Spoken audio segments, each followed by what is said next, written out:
كتير من الأوقات بنبقى محتارين مش عارفين ناكل إيه على الغدا، أو في بعض الأحيان بنكون مثلًا جايين من برّه متأخرين وعايزين نعمل كده أكل سريعة ما تاخدش مننا وقت خالص، وكمان ما تاخدش مننا مجهود.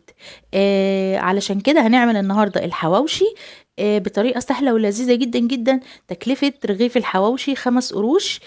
تعالَ أقول لكم إزاي، بس قبل ما نبدأ، أنا اسمي أميرة ودي قناتي صُنع في المطبخ. ويلا نقول بسم الله ونصلي على الرسول عليه أفضل الصلاة والسلام، ونبدأ على طول ونشوف ايه الموضوع ده.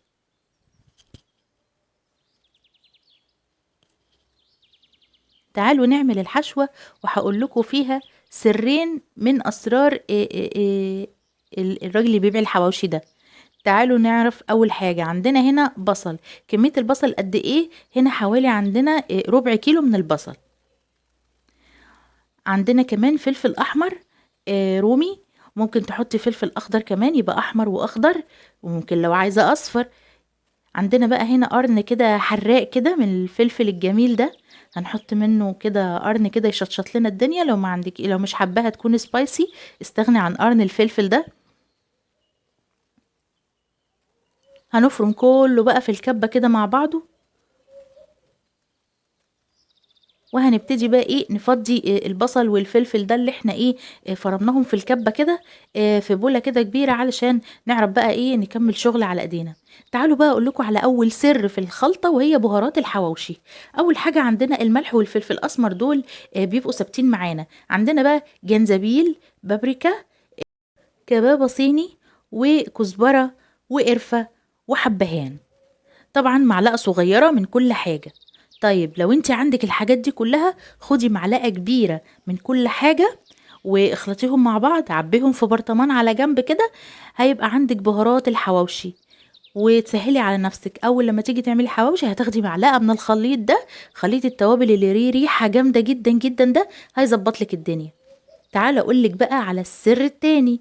دي حتة ليا، تمام؟ ليا ضاني. والليا الضاني هي السبب اللي بتدي الريحة الحلوة المفحفحة اللي انت بتشميها عند الراجل بتاع الحواوشي ده. انا كنت شايلاها في الفريزر وهي مجمدة كده، بتاخديها بالمبشرة كده تبشرها، بتبقى سهلة معاكي.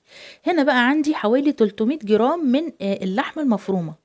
300 جرام دول مع ربع كيلو البصل مع الفلفل مع كل الحاجات اللي احنا حطيناها دي، هتعمل معاكي كمية وهتقدري تحشي بيها العيش بتاعك.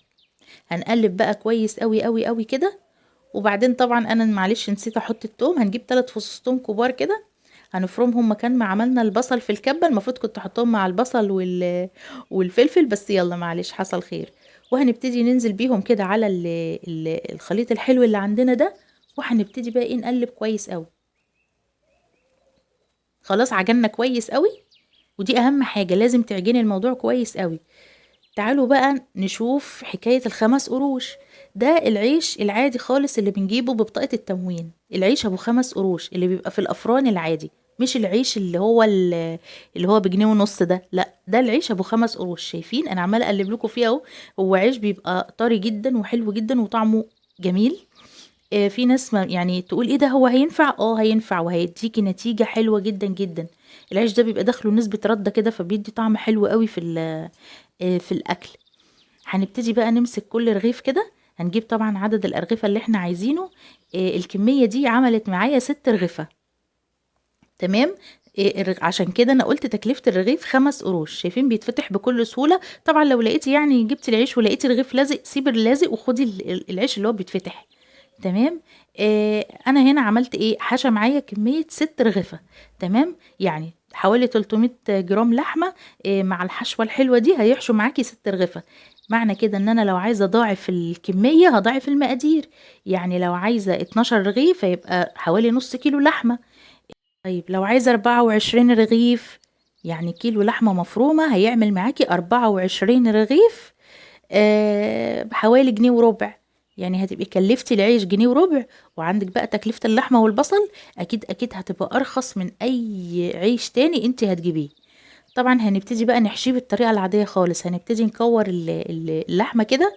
ممكن تقسميهم قبل ما تبتدي شغل، يعني قسمي اللحمة على هيئة كور كده عشان ايه تاخدي الكرة على طول. بس انا يعني عشان عارفة ان الكمية دي هتعمل معايا كام رغيف بالظبط، فانا بشتغل على طول عشان انا عملته قبل كده كتير. هنبتدي نحشيه خالص كده عادي، طبقة رقيقة او طبقة تخينة عادي من اللحمة، ولكن انا بحبه طبقة رقيقة كده علشان اضمن كمان سوى اللحمة. وهنبتدي نجيب شوية سمنة كده على شوية زيت، نسيحاهم على النار، مش سخنين ولا حاجة، يا دوبك بس دافيين كده. وهنبتدي ندهن الرغيف بتاعنا من الناحيتين. اظن مفيش اسهل من كده ولا اسرع من كده ولا ارخص من كده. واكلنا عيالنا حاجه نظيفه وحلوه وجميله. لحمه متاكدين من مصدرها، احنا اللي عندنا في البيت عاملينها. طبعا كميه اللحمه تقدري تقلليها او تزوديها على حسب ما تحبي، ولكن هي دي الكميه المناسبه يعني عشان تقدري تاكلي عيالك حاجه مفيده وفي نفس الوقت تغذيهم. يعني من ربع كيلو لحمه ل 300 جرام، من حوالي 250 ل 300 جرام لحمه، هيعملوا معاكي 6 رغيفه حلوين بالشكل ده. وهنبتدي نحشيه بالشكل ده وتضغطي عليه كويس قوي علشان تضمني ان الحشوة ثبتت في الرغيف معاكي زي كده. وهنبتدي بقى ندهنه من الناحيتين بالمادة الدهنية ونخلص بقى الأرغفة كلها. تعالوا بقى نشوف التسوية على نار متوسطة، مش هادية قوي ولا عالية قوي، يعني نار متوسطة كده. هنبتدي نسخن الطاسة كويس قوي، وهنبتدي ننزل بالعيش بتاعنا، وهنغطي العيش بتاعنا بغطا. يعني لو الطاسة بتاعتك ليها غطا يبقى غطيه بالطاسة بتاعتها، لو ملهاش غطا هاتي بقى غطيان الحلل دي اللي بتبقى موجودة كده عندك في الدولاب، وغطي بيها إيه الرغيف بتاعك. وكل 3 دقايق بالظبط هتدي الرغيف اللي عندك تقليبة. شايفين ابتدى ياخد لون ازاي؟ والغطا هيعمل معاه إيه، كأنك كده حاطاه في الفرن، بتحبسي الحرارة حواليه فهتضمني ان اللحمة تستوي كويس قوي. وهنقلب التاني. طبعا خدي بالك ان العين الصغيرة في التسوية غير العين الكبيرة، فاللي محطوط على العين الكبيرة هيخلص اسرع من اللي محطوط على العين الصغيرة. طبعا ممكن لو عايزة كمية ممكن تحطي طاسة 2 3 4 علشان تخلصي قوام، ولكن الموضوع يعني ما بياخدش وقت.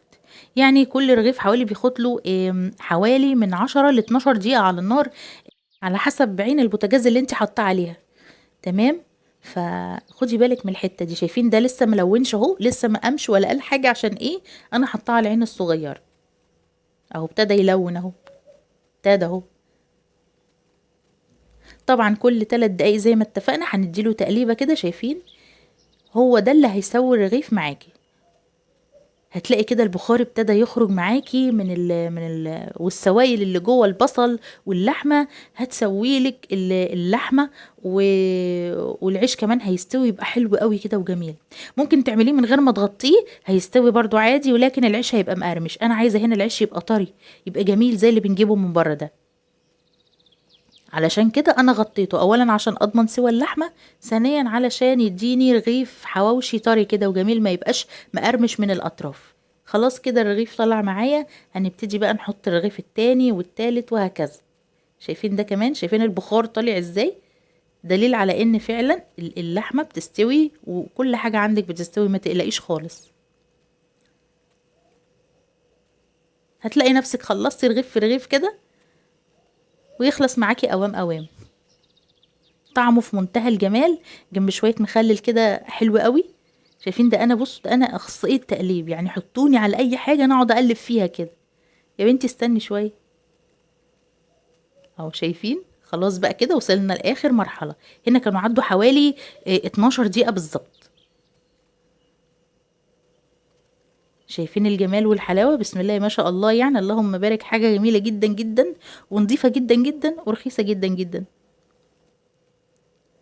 لو عجبك رغيف الحواوشي ابو 5 قروش ما تبخليش عليا باللايك، واشتركي في القناه علشان يوصلك جديد فيديوهاتي. ولو عجبتك الفكرة اعملي لها شير لأصحابك علشان توريهم قد ايه ان احنا ممكن نعمل برغيف ابو 5 قروش ده حاجات جميلة جدا جدا.